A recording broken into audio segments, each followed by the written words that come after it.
नमस्कार प्यारे विद्यार्थियों। मौर्य काल चल रहा था। मौर्य काल में हमने पढ़ा साहित्यिक स्रोत और आज हम पढ़ेंगे पुरातात्विक स्रोत। पुरातात्विक स्रोत, लाइट जलाना। पुरातात्विक स्रोत, ठीक है। पुरातात्विक स्रोत पढ़ेंगे। तो पुरातात्विक का अर्थ है कि हमें जो साहित्य स्रोत तो किताबों में मिल गए, पुरातात्विक स्रोतों का अर्थ है जो पाषाणों यानी पत्थरों पर लिखे हुए मिले हैं, ठीक है। तो उनमें अगर बात करें अभिलेख, क्या होते हैं अभिलेख, क्या है अभिलेख है? तो अगर आपको अभिलेख की डेफिनेशन देनी पड़ जाए तो क्या कह सकते हो अभिलेख को? यानी अभिलेख वो होते हैं जो एक कठोर जो सतह होती है उस पर कुछ उकेरित कर दिया जाए जो क्या स्थायी हो जाए, वो क्या कहलाएगा? अभिलेख। यानी अभिलेख की डेफिनेशन देना चाहें तो कठोर सतह पर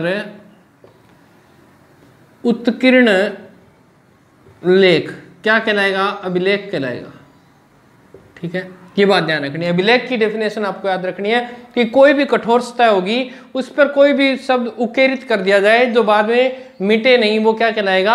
अभिलेख कहलाएगा। तो लगभग जो पत्थरों पे लिखे जाते हैं वो क्या है? अभिलेख है। इस अभिलेख की बात करें कि अशोक के जो अभिलेख थे उनकी खोज कब हुई थी? अशोक के अभिलेखों की खोज कब हुई थी? तो आपको याद करना है कितने का पढ़ा? 17 का पढ़ा। 17 का पढ़ा, आपको 3 तक पढ़ना है। तो 17 तिया 17 एकम 17, 17 दूना 34, 17 तिया 51, परंतु 51 याद नहीं करना है, 17 तिया 50 याद करना है। तो सबसे पहले कब खोज हुई? 1750 में। किस बंदे ने की ये देख लेते हैं। अब देखो अशोक के जो शिलालेख थे उनको ढूंढ रहे थे, मिल नहीं रहे थे, और मिल नहीं रहे थे जगह जगह घूमे, ठीक है। घूमे तो वो जो आदमी खोज रहा था वो क्या हो गया? थक गया बेचारा। अब जब हम थक जाते हैं तो हम क्या करते हैं? हम थक जाते हैं तो हम क्या करते हैं? चाय पीते हैं। और चाय को इंग्लिश में क्या कहते हैं? खोजकर्ता कह दो, उत्खनन कह दो, टी।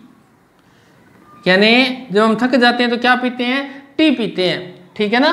तो टी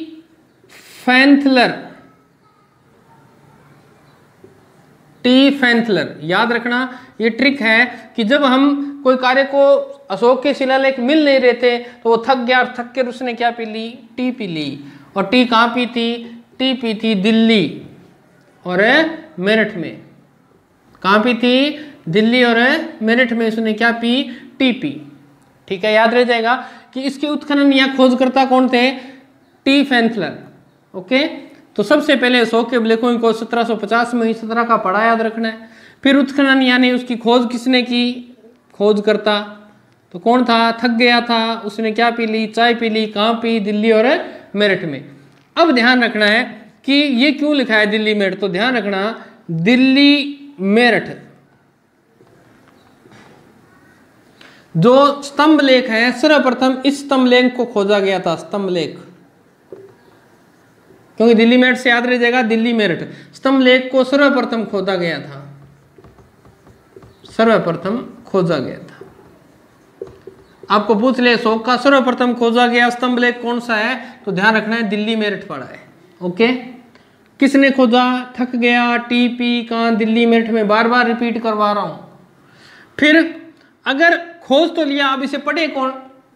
तो ये प्रश्न बहुत बार पेपर में पूछा गया है कि सबसे पहले अशोक के शिलालेखों को किसने पढ़ा था। तो आपको अब ये 17 का पढ़ा था, अब 18 का पढ़ा याद करना है। 18 एकम 18, 18 दूना 36, 36 नहीं होते, 18 दूना 37 होते हैं। तो ध्यान रखना 1837 में सर्वप्रथम अशोक के लेखों को किसने पढ़ा था? सर्वप्रथम किसने पढ़ा? तो ध्यान रखना पढ़ेगा कौन? पढ़ेगा कौन? जो प्रिंस होगा, यानी जो राजकुमार होते थे, पढ़े लिखे होते हैं। तो सबसे पहले किसने खोजा था? यानी पढ़ा लिखा जो कौन होता है? प्रिंस होता है, ठीक है। तो यानी प्रिंसेप। सबसे पहले अशोक के शिलालेखों को किसने पढ़ा? प्रिंसेप। कौन सा था? James Prinsep. तो ये प्रश्न पेपरों में बहुत बार पूछा जाता है। इंपॉर्टेंट क्वेश्चन है कि अशोक के शिलालेखों को सर्वप्रथम किसने खोजा, तो पढ़ा किसने था। जो प्रिंस होते हैं, राजकुमार होते हैं, वो समझदार होते हैं, तो ऐसे याद कर लो इसे प्रिंसेप। और कब 18 दूना 36 नहीं 37 याद करना है, ठीक है। अब अशोक के जो शिलालेख थे, जो अभिलेख थे, इनकी लिपि कैसी है, ठीक है। तो देखिए लिपि ब्राह्मी, ठीक है, खरोष्ठी,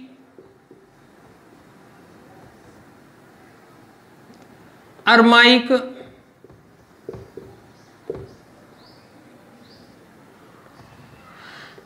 और ग्रीक। अशोक के जो शिलालेख मिले हैं ये 4 लिपियों में मिले हैं, ब्राह्मी लिपि, खरोष्ठी लिपि, अरमाइक लिपि और ग्रीक लिपि। तो जो ब्राह्मी लिपि होती है ये कैसे लिखी जाती है, जैसे मैं अब लिख रहा हूं ना, इस तरफ से इस तरफ, ठीक है। तो ये क्या हो जाएगी, बाएं से दाएं, बाएं से दाएं। कौन सी लिपि लिखी जाती है, ब्राह्मी लिपि। खरोष्ठी क्या होती है, उर्दू। ये कैसे लिखी जाती है, दाएं से बाएं। और ये दोनों लिपियां हैं, ये इन दोनों का मिला जुला रूप है। ये वैसे तो लिखी जाती है उर्दू की तरह, सेम दाएं से बाएं की तरफ, उर्दू की तरह। और ये लगभग कहाँ मिली थी, यूनान देश में, तो इसीलिए क्या कहते हैं, यूनानी लिपि। इसे क्या बोल देते हैं, यूनानी लिपि, ठीक है। अब ये बात ध्यान आ गई होगी आपको, दोबारा बता रहा हूं, समझ लीजिए। अभिलेख, अशोक के अभिलेखों को सर्वप्रथम किसने खोजा, टी फैंथलर ने। कब, 1750 में। पढ़ा किसने, जेम्स प्रिंसेप ने। लिपि कौन कौन सी है, ब्राह्मी, खरोष्ठी, अरमाइक और ग्रीक। ब्राह्मी बाएं से दाएं, खरोष्ठी दाएं से बाएं, अरमाइक उर्दू की तरह यानी इस तरह दाएं से बाएं तरफ पढ़ी जाती है। अब ध्यान रखना, एक लिपि का नाम और मिलता है, शंखाकार लिपि। शंखाकार लिपि ये क्या है, तो पूछ सकता है, बहुत महत्वपूर्ण प्रश्न बनता है ये। पूछ सकता है कि अशोक के जो लेख मिले हैं उसमें किस लिपि का प्रयोग नहीं हुआ है, और वहां पर ये दे देगा, आप पढ़ लोगे इसमें तो ये 4 ही हुई थी, ये नहीं है। तो ध्यान रखना, अशोक के जो अभिलेख हैं उनमें शंखाकार लिपि का भी प्रयोग हुआ है। और शंखाकार लिपि होती क्या है कि जब अभिलेख लिखते हैं ना, जब अभिलेख लिखते समय अंतिम वर्ण को शंख के आकार में घुमा दिया जाता था। कैसे, जैसे कोई शब्द लिखा और अंत में ऐसे कर दिया, यानी शंख की तरह कर दिया, अंतिम अक्षर को इस तरह कर देते थे। इसी कार्य इसका शंख की तरह घुमाव होने की वजह से इस लिपि को क्या नाम दे दिया, शंखाकार। तो अशोक के लेखों में शंखाकार लिपि का भी प्रयोग हुआ है। तो वेरी इंपॉर्टेंट क्वेश्चन है, आप ध्यान रखना, कहीं ये 4 याद कर लो, याद ही ना करो। तो शंखाकार लिपि भी होती है जब अक्षर को अंत में क्या करो, घुंडी दे दी जाती है। अंत में कोई अक्षर है उसको घुंडी के रूप में गोल कर दिया जाता है, वही क्या कहलाएगी, शंखाकार लिपि। अब अगर बात करें कि अशोक के अभिलेखों की भाषा, सॉरी यहाँ रह गया, अशोक के अभिलेखों की भाषा क्या थी, तो ध्यान रखना, अशोक के अभिलेख जो लिखे गए हैं वो प्राकृत भाषा में लिखे गए हैं। कौन सी भाषा थी, प्राकृत, जिसे क्या बोलते हैं, अर्धमागधी। क्या बोलते हैं, अर्धमागधी। कन्फर्म हुआ। ये सभी प्रश्न आए हुए हैं, ये प्रश्न पूछा गया है, ये प्रश्न पूछा गया है, ये प्रश्न आप थोड़ा सा ध्यान रखना। सर्वप्रथम इसको खोजा था। ये लिपि वाले प्रश्न तो आते ही हैं, कौन सी लिपि में नहीं है, ये प्रश्न बहुत बार आता है। तो ये ध्यान रखना, शंखाकार लिपि में भी इसका प्रयोग किया गया है, ठीक है।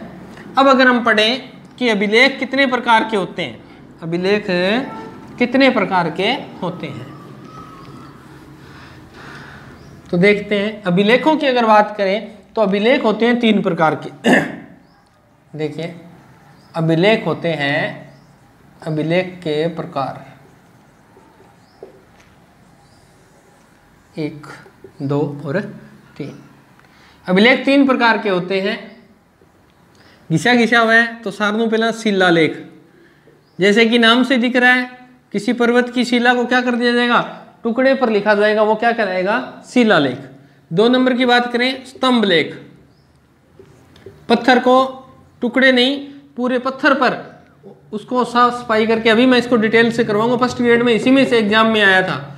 और तीसरा है आपका गुहाभिलेख, यानी गुहा का अर्थ होता है गुफा, गुफा के मुख्य द्वार पर जो लेख लिखे गए वो क्या है, गुहाभिलेख। अब अगर बात करें, ये दो प्रकार से मिले हैं शिलालेख, एक बड़े लेख वृद्ध और एक क्या है लघु शिलालेख। तो वृद्ध की अगर बात करें कि वृद्ध कितने मिले हैं, तो ध्यान रखना ये 14 मिले हैं। वृद्ध शिलालेख कितने मिले हैं, 14 मिले हैं। और कितने स्थानों से मिले हैं, तो ध्यान रखना कितने स्थानों से, 8 स्थानों से मिले हैं। ठीक है। लघु की बात करें, लघु शिलालेख ये कितने मिले हैं, 17 मिले हैं। लघु शिलालेख कितने, 17 स्थानों से, 17 स्थानों से मिले हैं। होते क्या है, इनमें क्या होता है कि 1 या 2 लाइनें लिखी होती हैं ओनली। आदेश के रूप में कितनी लाइनें, 1 या 2 लाइनें लिख दी जाती हैं, वो क्या कहलाएंगे, लघु। परंतु वृद्ध की अगर बात करें, वृद्ध पर कम से कम 14 लाइनें। ठीक है, इसी मैं डिटेल से करवाऊंगा आगे, परंतु एक बार ये सारणी स्पष्ट कर लें। ये भी 2 प्रकार के होते हैं, सेम ही है, ये वृद्ध स्तंभलेख और ये लघु स्तंभलेख। वृद्ध स्तंभलेख की बात करें, इनकी संख्या कितनी है, 7। संख्या कितनी है, 7। कितने स्थानों से, 6 स्थानों से मिले हैं,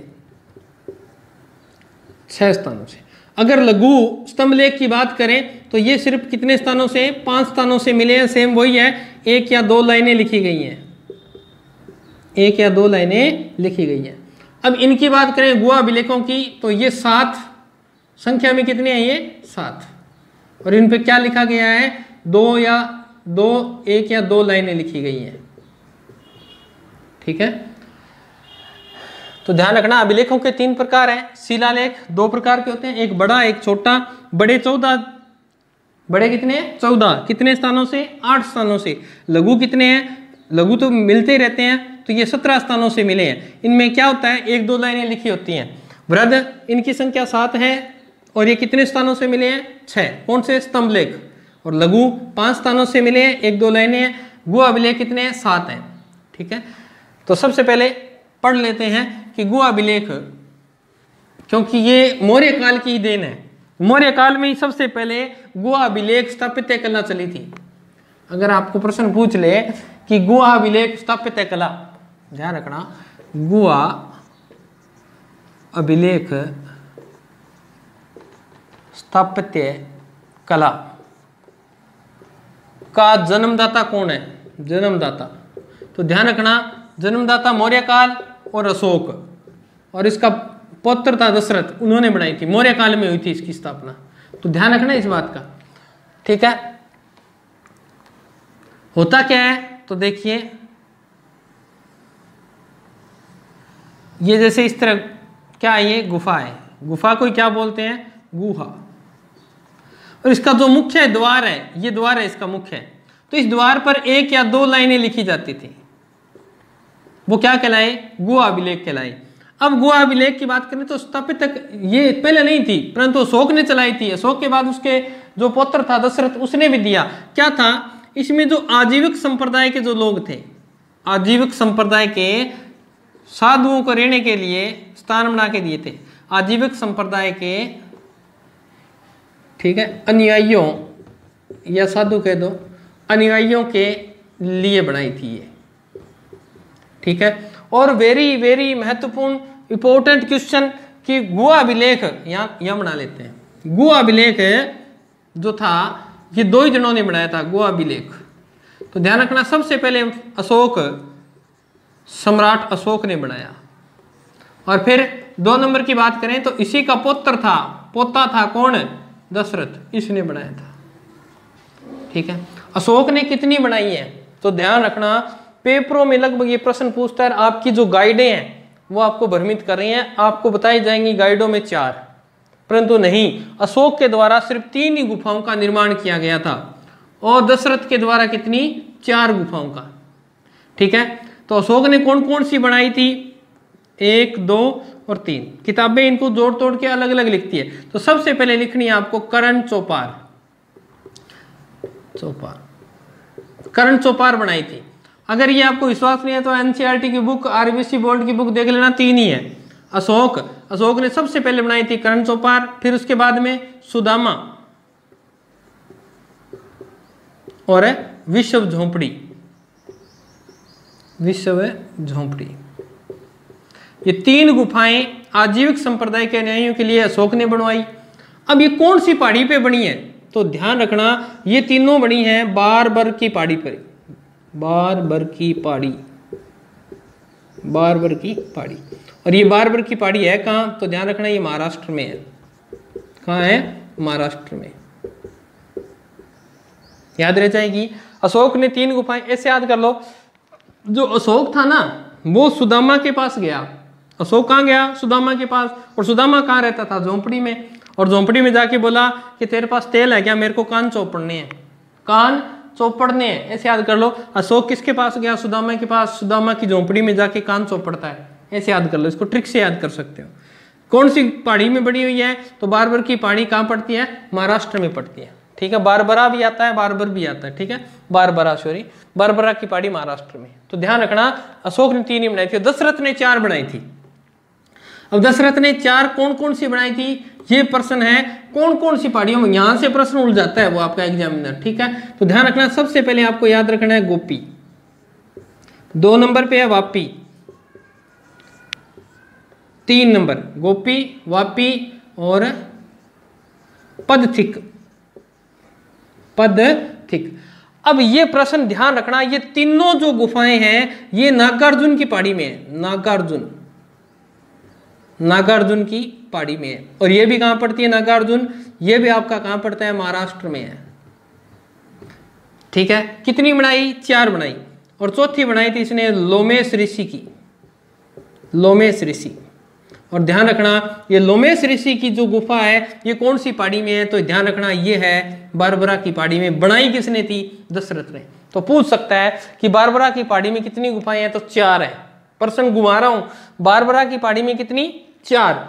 दशरथ ने कितनी बनाई, 4। अशोक ने कितनी बनाई, 3। तो बारबरा की पहाड़ी में कौन कौन सी है, कर्ण चौपाट, सुदामा और विश्व झोंपड़ी और लोमेश ऋषि। ये लोमेश ऋषि दशरथ ने बनवाई थी, ध्यान रखना। और ये सबसे प्रसिद्ध है, ये लोमेश ऋषि वाली सबसे प्रसिद्ध गुफा है, क्योंकि इसके ऊपर अलंकरण किया गया, बहुत सुंदर बेल बूटी इस तरह की अलंकृत की गई है, इसलिए सबसे प्रसिद्ध और सबसे सुंदर यही है लोमेश ऋषि की। तो यहां से प्रश्न पूछ लेता है, तो यहां से वेरी वेरी इंपॉर्टेंट है ये कि अशोक ने 3 बनाई थी। एक याद कर लो, बाकी आपके याद रह जाएगी कि अशोक सुदामा की झोंपड़ी में जाता है और कान चौपड़ता है, ऐसे याद कर लो। बाकी दशरथ की है।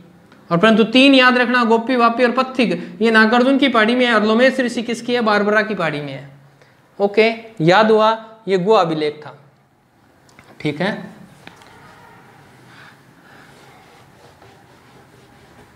अब अगर बात करें गो अभिलेखों के बाद वृहद शिलालेख क्या होते हैं, वृहद शिलालेख क्या होते हैं, वृहद शिलालेख। वृहद का अर्थ होता है बड़ा, यानी कौन से शिलालेख, बड़े शिलालेख। अब बड़े शिलालेख कैसे होते हैं, तो देखो बड़े शिलालेख कैसे होते हैं, जैसे 1 2 3 4 5 6 7 8 9 10 11 12 13 और 14। इस पे कितनी लाइनें होती हैं, तो ध्यान रखना वृहद शिलालेख में 14 लाइनें। कितनी लाइनें, 14 लाइनें। और कितने स्थानों से मिले हैं वो मैंने पहले ही बता दिया, ये 8 स्थानों से मिले हैं हमें। वृहद शिलालेख कितने स्थानों से प्राप्त हुए हैं, 8 स्थानों से प्राप्त हुए हैं। अब 8 स्थान कौन कौन से हैं वो देखते हैं। तो होता क्या है बता देता हूं कि वृहद शिलालेख में किसी पत्थर या किसी बड़ी शिलाओं को, यानी पत्थर के टुकड़ों शिलाओं को काटकर आगे से सपाट यानी साफ करके आगे से सपाट कर उस पर आदेश रूपी लाइनें लिखवाई जाती हैं, लिखवाई जाती हैं। ठीक है, वो क्या कहलाएंगे, वृहद शिलालेख। इस पे कितनी लाइनें होंगी, 14। ठीक है, अब 14 की 14 मैं आपको ट्रिक से याद करवा रहा हूं। ये कितने स्थानों से मिले हैं, 8 स्थानों से मिले हैं। तो 8 स्थान कौन कौन से हैं, ठीक है, 8 स्थान है कौन कौन से हैं वृहद शिलालेख जहां से प्राप्त हुए हैं। ठीक है, ये 14 लाइनें अपने में एक आदेश होती है, एक लाइन एक आदेश होती है। ठीक है, तो ये आपको इस ट्रिक से याद रह जाएंगी, 8 के 8 स्थान याद रह जाएंगे। जैसे शाम को जो सोए वो क्या है, गधा है। ध्यान रखना, 1 2 3 4 5 6 7 और 8। शाम को जो सोए वो क्या है, गधा है। शाम को नहीं सोना चाहिए, या दिन में सो या रात को सो। तो ये ट्रिक है, ये क्या है आपकी ट्रिक है कि 8 स्थान कौन कौन से हैं वृहद शिलालेख, 8 स्थानों की ट्रिक है ये। शाम को जो सोए वो क्या है, गधा है। शाम को जो सोए वो गधा है, ऐसे याद कर लो। वृहद शिलालेख सबसे बड़ा गधा है, वृहद से बड़ा कर लो। 8 स्थान में कौन कौन से हैं तो देखते हैं। सा से याद कर लो, शाहबाजगढ़ी। फिर मैं से मानसेरा। ठीक है, ये दोनों स्थान कहाँ पे हैं, पाकिस्तान में है। ध्यान रखना, ये दोनों स्थान कहाँ है, पाकिस्तान में है। अगर अपन यहाँ लिख दें स्थान और यहाँ लिख दें लिपि, जो पाकिस्तान में है तो वो कौन सी लिपि में लिखे गए हैं, तो ध्यान रखना खरोष्टी। कौन सी लिपि में लिखे गए हैं, खरोष्टी लिपि में। तो ध्यान रखना, शाहबाजगढ़ी और मानसेरी अभिलेख जो हैं वो कहाँ से मिले, पाकिस्तान से। उनमें कौन सी लिपि लिखी गई है, खरोष्टी, पाकिस्तान में है। तो भारत में जो होगी वो सारी क्या हो जाएंगी, फिर ब्राह्मी लिपि हो जाएंगी। ठीक है, कौन सी लिपि, ब्राह्मी। और जितने हैं वो सारे क्या हो जाएंगे, ब्राह्मी लिपि में। अब देखो ये को है, को से याद करना है कालसी। को से क्या याद करना है, कालसी। और ये कालसी पड़ता कहाँ है, ठीक है, कालसी कहाँ है, काल पड़ा था तो आपको उत्तर देना पड़ेगा। तो कहाँ है, उत्तराखंड में है ये। कालसी कहाँ पड़ता है, उत्तराखंड में है। ठीक है, लिपि कौन सी है, ब्राह्मी। तो को से याद कर लो कालसी। फिर है जो से याद कर लो जोगढ़। जो से क्या याद कर लो, जोगढ़। और जोगढ़ क्या होता है, जो का पानी यानी बियर जो पी लेता है वो उड़ने लग जाता है। उड़ने से याद कर लो उड़ीसा। जो का जो पानी पी लेता है वो क्या करने लग जाता है, उड़ने लग जाता है, उड़ीसा। फिर सो से याद कर लो सोपारा। सो को जो पार कर लेता है, सो को पार करने वाला क्या होता है, मान होता है। मान से क्या याद कर लो, महाराष्ट्र। कहाँ है, महाराष्ट्र में। ठीक है, और ये बहुत ही महत्वपूर्ण है, ध्यान रखना, ये एरागुड़ी वाला, एरेगुड़ी। और एरेगुड़ी कहाँ है। अब आपको अरे तने दिखे कौन, अंधो हो रही है, अरे तने दिखे कौन, क्यों हो रहा तू अंधो। तो ये कौन से में है, आंध्र प्रदेश में है। कहाँ, ये आंध्र प्रदेश। और ये महत्वपूर्ण क्यों है, क्योंकि ये एकमात्र ऐसा, अगर लिखना चाहो एकमात्र ऐसा अभिलेख है, ये एकमात्र अभिलेख है एरागुड़ी वाला अभिलेख है जहां ब्राह्मी प्लस खरोष्टी यानी दोनों ही लिपि, ब्राह्मी और खरोष्टी लिपि दोनों का, ठीक है, जिसे बोलते हैं ब्रुष्टोफेदन। क्या बोलते हैं इसे, ब्रुष्टोफेदन नाम दिया गया है। तो ब्रुष्टोफेदन पूछ सकता है कि ब्रुष्टोफेदन लिपि में कौन सा अभिलेख है। तो अरे अंधा है क्या, दिख नहीं रहा क्या, गलती होगी। तो ऐसे याद कर सकते हो, अरे अंधा, अंधे से आंध्र प्रदेश। तो कौन सा अभिलेख, अरेगुड़ी वाला।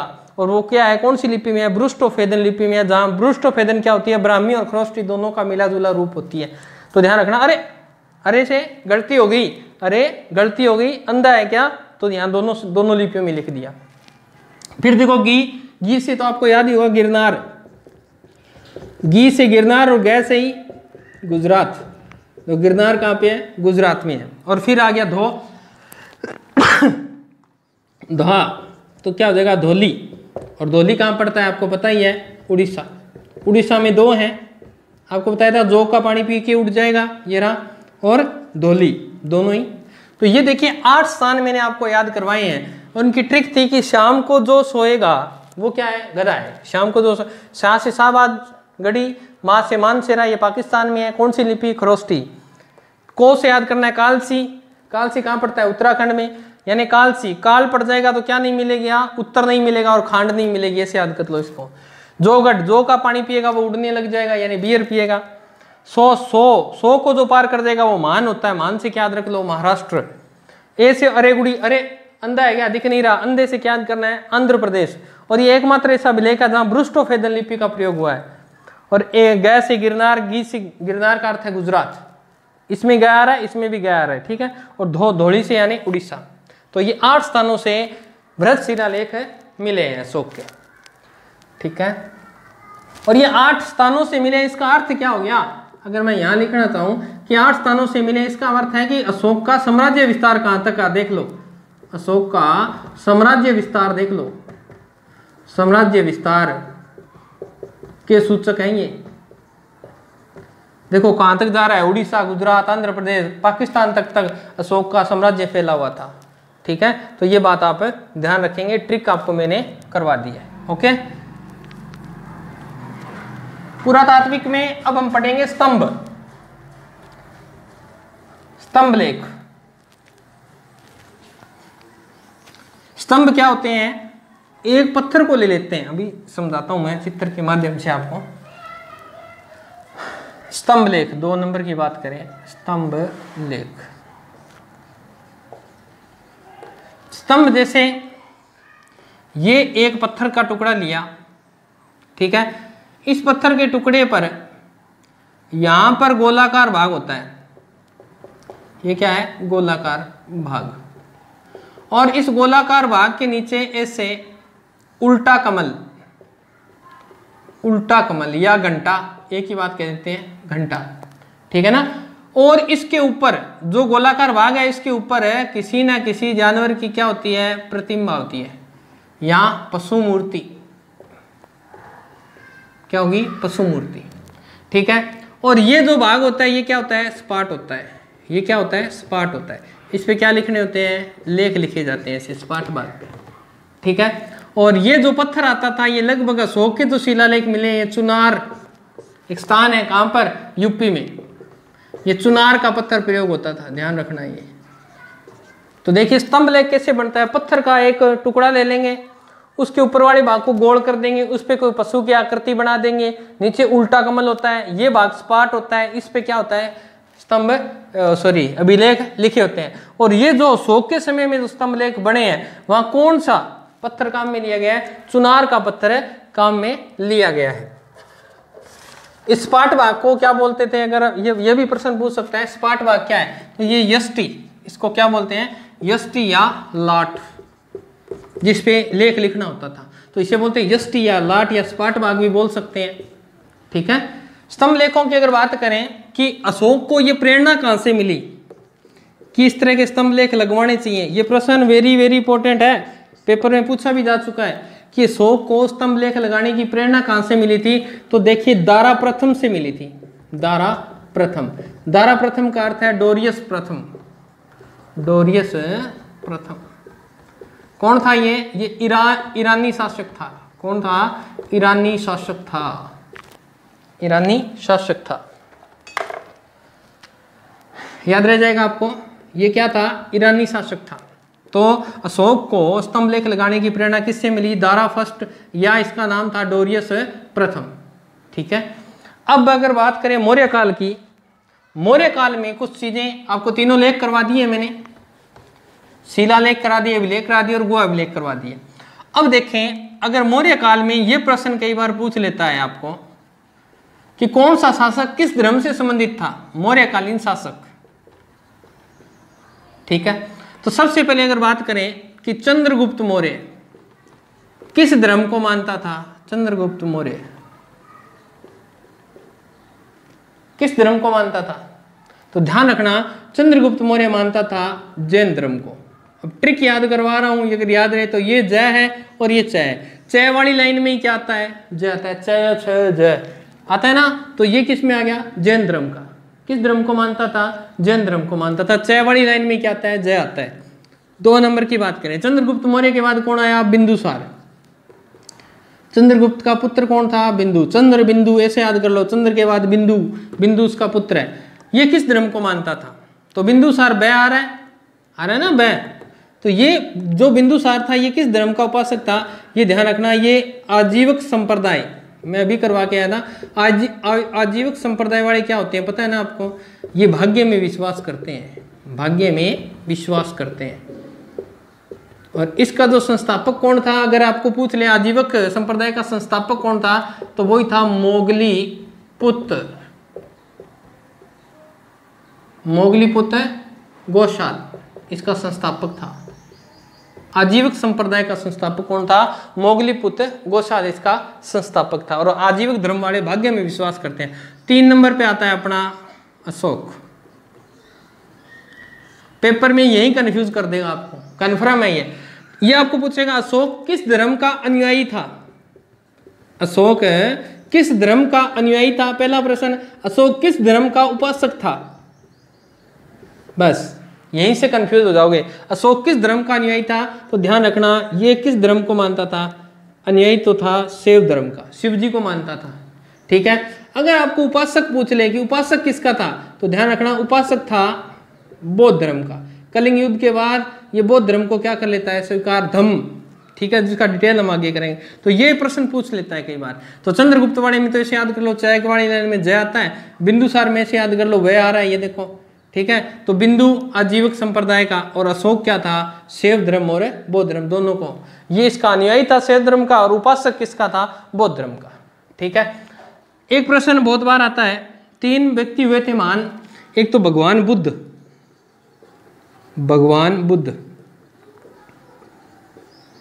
एक महावीर स्वामी,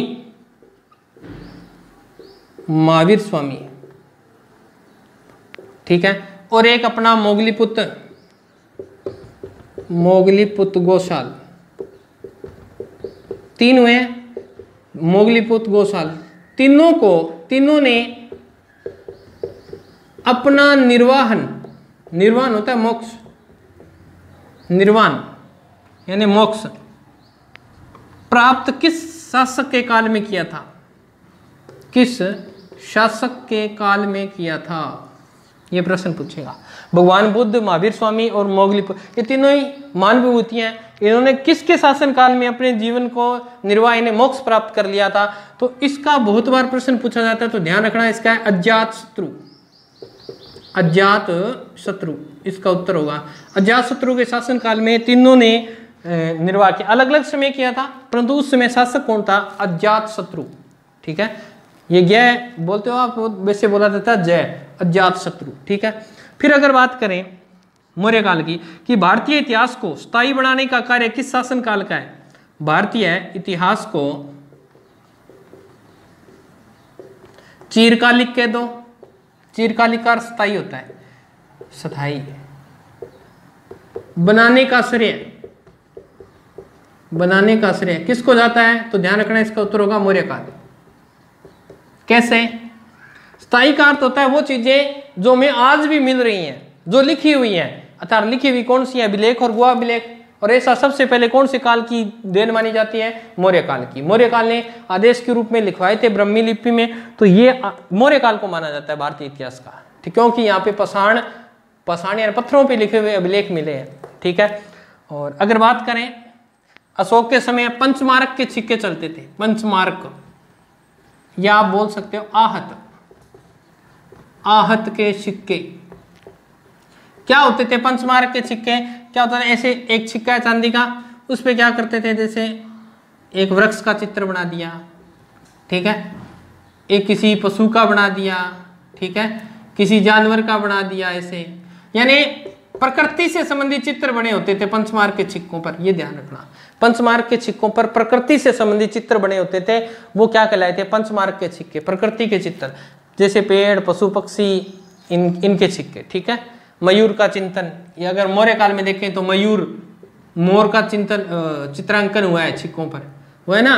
और देखें तो सूर्य का, ऐसे सूर्य का भी चित्रांकन वाला सिक्का मिला है मौर्य काल में। तो यानी प्रकृति से संबंधित चित्र बनते थे, वो क्या कहलाते थे? पंचमार्क के सिक्के कहलाते थे। ठीक है दोस्तों, मिलते हैं नेक्स्ट वीडियो में। नेक्स्ट वीडियो में हम शुरू करेंगे शासनकाल, चंद्रगुप्त मौर्य पढ़ेंगे सबसे पहले। तो तब तक अपने आप को सुरक्षित रखें, घर पर रखें। जय भारत, जय राजस्थान। बंद करते हैं।